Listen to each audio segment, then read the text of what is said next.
રામાપીરની નવરાત્રિ સામાન્ય રીતે રામદેવ પીરના નોરતા તરીકે ઓળખાય છે, જે દર વર્ષે ભાદરવા મહિનાની સુદ એકમથી લઈને નોમ સુધી ઉજવવામાં આવે છે. આ તહેવાર દેવી દુર્ગાની નવરાત્રિથી અલગ છે, કારણ કે તે રામદેવ પીરના જન્મ અને તેમના પરચાઓ ચમત્કારોની ઉજવણી માટે સમર્પિત છે. સમય અને મહત્વ. રામદેવ પીરના નોરતાનો સૌથી મહત્વનો દિવસ ભાદરવા સુદ બીજ છે, કારણ કે આ દિવસે રામદેવ પીરનો જન્મ થયો હતો. આ કારણે તેમને 12 બીજના ધણી તરીકે પણ ઓળખવામાં આવે છે. નોરતાના 9 દિવસ દરમિયાન તેમના ભક્તો તેમની ભક્તિ અને આરાધના કરે છે. નોરતાની ઉજવણી. જાગરણ અને ભજન. ભક્તો રાત્રિ દરમિયાન જાગરણ કરે છે અને રામદેવ પીરના ભજનો ગાય છે.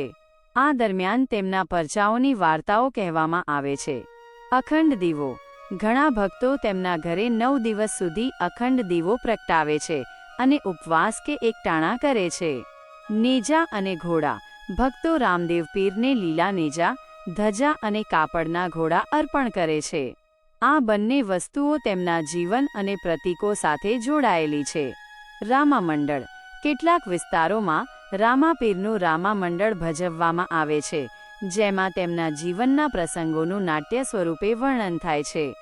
આ નોરતા માત્ર ભક્તિનો જ નહીં, પરંતુ સામાજિક સમાનતા અને સદ્ભાવનાનો પણ સંદેશ આપે છે, કારણ કે રામદેવ પીરે તેમના જીવનકાળ દરમિયાન સમાજના તમામ વર્ગોને એકસાથે લાવવાનું કામ કર્યું હતું.